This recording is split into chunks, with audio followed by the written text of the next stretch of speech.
Bismillahirrahmanirrahim. Assalamualaikum warahmatullahi wabarakatuh. Selamat pagi anak-anak kelas 3 yang soleh dan soleha. Semoga kita selalu senantiasa dalam lindungannya. Amin ya rabbal alamin. Oke sekalian, marilah kita panjatkan puji syukur kehadiran Allah Subhanahu wa taala yang mana kita pada hari ini masih bisa melanjutkan rutinitas kita, yaitu proses belajar mengajar dengan mata pelajaran pendidikan agama Islam atau PAI ya. Taib anak sekalian, sebelum kita melanjutkan materi kita pada hari ini, ada baiknya kita buka pembelajaran kita pada hari ini sama-sama dengan melafazkan basmalah. 1, 2, go. Bismillahirrahmanirrahim. Taib anak sekalian, kita hari ini melanjutkan materi kita pada bab 3 halaman 23 tentang akhlak terpuji ya. Jadi di sini kita baca dulu ya materi kita pada hari ini pada halaman 23, halaman 24 kita baca dan kita pahami ya.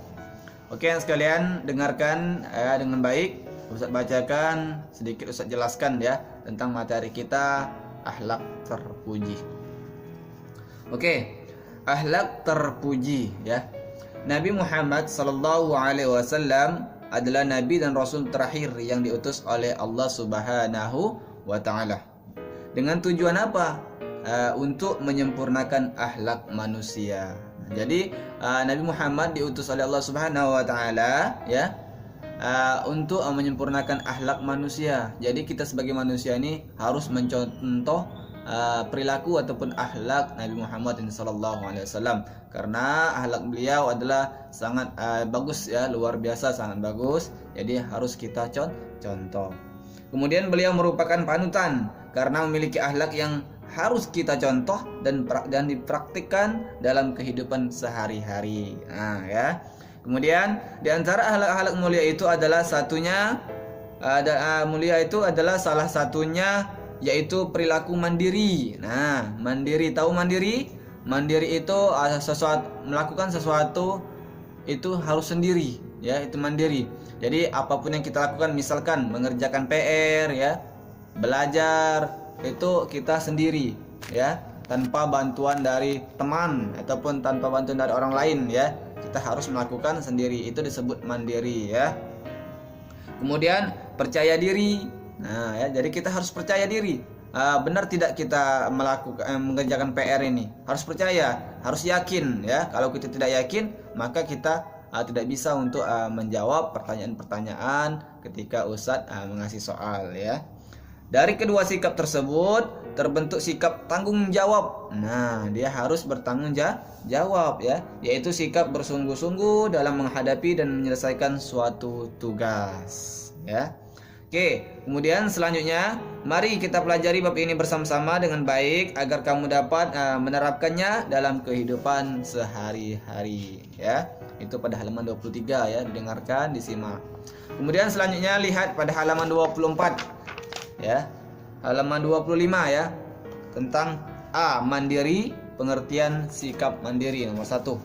Oke, perhatikan, dengarkan, Ustaz bacakan sedikit, Ustaz jelaskan ya.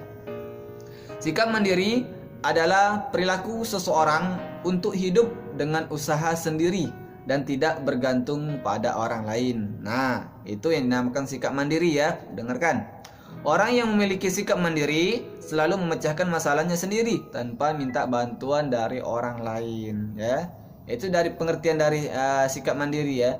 Yang melakukan ataupun menyelesaikan perbuatan itu sendiri ya, tanpa mengharapkan atau bantuan dari orang lain ya. Kemudian sikap mandiri tidak dapat muncul begitu saja pada diri seseorang. Oleh karena itu, sikap mandiri perlu dilatih sejak dini ya. Dimulai dengan membiasakan diri melakukan kegiatan harian secara mandiri. Nah, seperti kalian ini, misalkan ada tugas dari Ustadz, kalian harus mengerjakannya sendiri ya. Itu dinamakan contoh sikap dari mandiri ya. Kalau kita itu salah satunya kita harus percaya diri ya, makanya kita harus percaya diri, kita yakin bisa mengerjakan PR ataupun tugas dari ustadz dan uminya. ya. Kita harus menyelesaikannya sendiri. Kalau kita belum paham ataupun tidak ngerti, baru boleh bertanya, ya. Setelahnya baru kita mengerjakan sendiri tanpa bantuan dari orang lain, ya. Kemudian seperti mandi sendiri, ya, contohnya ya, memakai pakaian sendiri itu dinamakan termasuk mandiri, ya. Kemudian memakai sepatu sendiri, menyiapkan perlengkapan sekolah sendiri, makan sendiri, mengerjakan tugas sekolah sendiri, dan lain-lain sebagainya. Itu contoh dari sikap mandiri, ya. Seperti mandi, makan, ya, berpakaian, semuanya itu harus sendiri. Itu dinamakan sikap mandiri. Kemudian siswa yang mandiri, ya, akan mengerjakan setiap ulangan dengan sendiri tanpa menyontek ataupun bekerja sama dengan temannya, ya. Selain itu, siswa yang memiliki sikap mandiri akan selalu belajar dengan giat dan tekun, ya. Dan dia harus percaya diri. Dia percaya diri bahwa dia mampu mengerjakan soal-soal yang telah diberikan oleh ustadz dan uminya, ya. Itu contoh dari sikap mandiri, ya.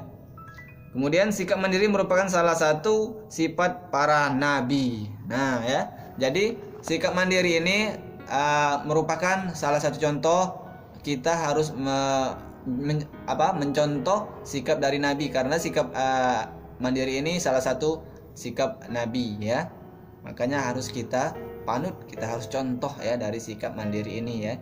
Jadi kita harus belajar dari sekarang untuk mempraktekkan dari sikap mandiri ini, ya, biar kita menjadi orang yang disiplin, orang yang tekun, ya, menjadi orang yang sukses. Oke, anak sekalian, sampai sini ada yang ingin ditanyakan tentang materi kita dari mandiri, ya, dari materi kita mandiri ataupun pengertian sikap mandiri, ya. Jadi hari ini untuk hari ini karena kita hari ini kita cukup untuk membaca, ya, pada halaman 23, ya, sampai halaman 25, ya.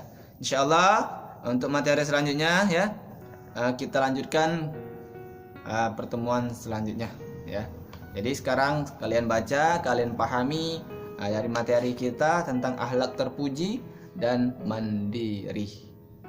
Oke, bisa dipahami anak sekalian? Oke, insyaallah anak sekalian mengerti, ya, ataupun paham tentang materi kita pada hari ini. Oke, Toib, anak sekalian, mungkin sampai sini dulu pembelajaran kita pada hari ini, ya. Lebih dan kurang Ustaz mohon maaf. Pada Allah Ustaz mohon ampun, ya.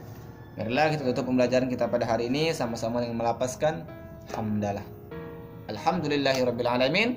Ustaz akhiri, assalamualaikum warahmatullahi wabarakatuh.